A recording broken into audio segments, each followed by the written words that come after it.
All right, here it is ARCA at Iowa, and I'm on my fun alternate setup. And so this might be a little bit scuffed on the audio, and I apologize if it is. So 14 to 1, I like to do to Iowa. I go back and forth between 14 to 1 and 16 to 1. So whatever you choose, really. Steering offset, it's minus 9 ish, plus or minus 1 or 2. It gets my wheel straight when I want it to be. Then brake bias, I'm going to dip all the way to the bottom. The line for qualifying at Iowa recently has pretty much always been the second to top group, not right by the wall, but about a lane off the wall here. And it's easier to hit in 3 and 4 than it is to hit in 1 and 2 because there's really bad bumps in 1 and 2. Probably going to be a second lap. Gonna just try to go for it. A little loose there. Probably don't have a great run up to this. So early braking into 1, really got to stay right on that seam. See, I didn't have the grip there. I needed to be on the brake a little bit longer, and that's when we get up into the bumps. So now I'm going to take that knowledge and do a second lap with this, try to get a little bit more of a run here. A little bit more of a run. Should carry a little bit of speed for us. Shouldn't matter too much though. So I'm going to hold my brake a little bit longer here. Stay a little bit lower. I didn't really like that either. We're going to make the third lapper. Really need that car to turn a little bit more there, and we're going to get it too eventually. But we're going to cheat and do a third lap here. Decent run off there, even with the rear slide. So a little bit earlier brake. Really try to keep it right on that seam. Get the power right through there. Better.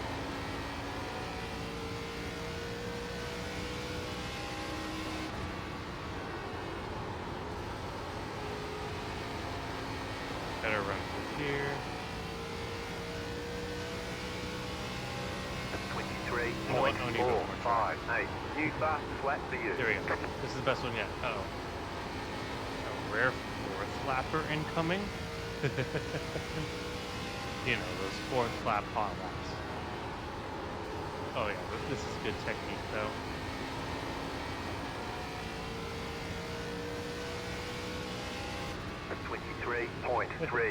Okay.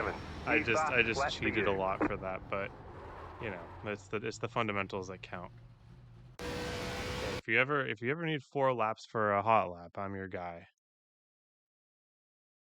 Okay. So going into turn 1 here, I'm going to turn down the volume a little bit more. Sorry.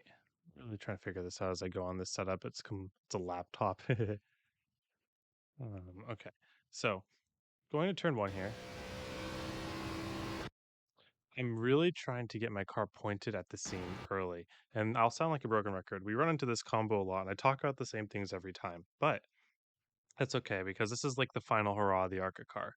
And so this is just your final real taste of this. Point the nose at the seam, hold that trail brake at about 10%, and really just try to use that wheel and your brake together to get your car to just stick to this line. You don't want to touch it and go. You don't want to bounce off of it. You don't want to go down into the lane below. You want to get on this line and do what you need to stay on this line. So from about right there to right there, I'm on the line and I feel that weight shift because the car no longer wants to slide up to the top on its own. I maintain my line with half throttle. You can maintain your line with half throttle on just about any car track combo on ovals. With less rear grip and really hot tracks, you might need a little bit less. Some higher grip, you need more. But right here, just get back to 50%, hold it, and then once I'm able to unload the wheel, full throttle. And I force it a little. I get a little bit loose off the corner because I don't quite get my wheel very straight before going off like that. But I'm just pushing for little bits of time. The fundamental thing is to hold that half throttle until you can unload the wheel and then you go full throttle. Okay, turn 3. Same idea. Nose point before the banking starts, straight attacking the seam. Brake drag, use the wheel to straddle the seam, and then get back to that throttle to half to keep the car from sliding up. If you go to half throttle and the car still slides up, that means that you only just really kind of kissed the seam. You didn't straddle, and I don't like how I worded that, but whatever. You get the point. You wanna get to the line and stay on the line. You can look at I add just a tiny bit of wheel there. This isn't bad per se to do this. That wheel turn, you'll say, "Hey, you're turning the wheel in the middle of the corner, that's bad." That's not bad, one, because this is a hot lap, but that's not really what I'm talking about. The other reason is because we are not changing lanes. If we are stuck in our lane, we can add that steering wheel, and it doesn't really hurt our tires as much as it would if we were using that steering wheel to change lanes. So now we do the same thing. We wait until we unload and then we full throttle. And actually, I don't do this very often because I don't get in a position to. But yeah, going a little bit down the track on the exit of four gains you little bits of time. In terms of long run, this race, it depends on how the dynamic track and how the track temperature ends up in the session. Uh, Previous Iowa races, you see people going low, and previous races, you see people keeping that qual line. Generally, I like it when it's a low line race, so early break. Ride the bottom. There's like a 50% chance I spin out at some point during these laps, but that's okay. So instead of going to the top, we're going to early entry, kind of get the car rotating.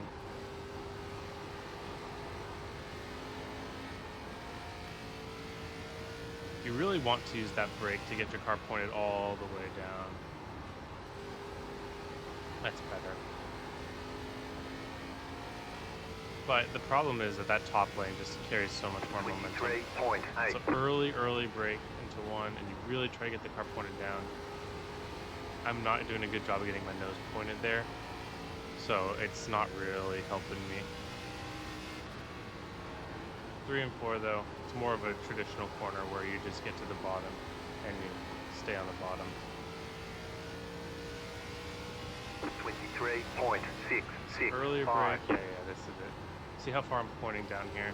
And then you just kind of drive through the bottom and then drive the car straight up back to the wall. And really, 3 and 4 is probably where you're going to make up your time running the bottom, or make up your tires at least. Because it's really not that much slower than running the top of 3 and 4 compared to 1 and 2. 1 and 2, 23.828. it's more precise to run the top here, but it pays off. You just got to stay below those bumps.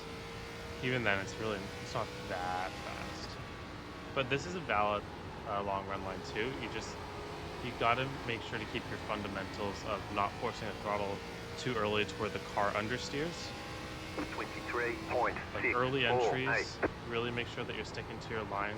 I did not do a good job there. And you can see what happens when I don't do a good job there.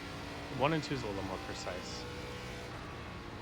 3 and 4, you can kind of get a feel for a lot easier. You got a little more breathing room on the lane.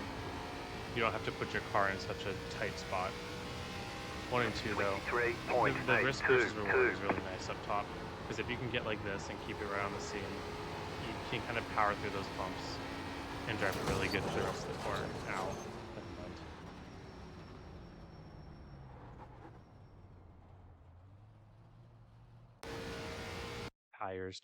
Tires. Yeah. So even wearing a bit more of the rear, you're gonna see that because the car likes to step out if you have too much wheel input on the exit. So if you're wearing more right front, be a little bit earlier on the brake. If you're wearing the right rear more, then really be more patient getting back to the throttle, at least in the full throttle capacity coming off the corner. But all right, thank you all for watching. Hope you have a wonderful day. Hope to see you all on the track.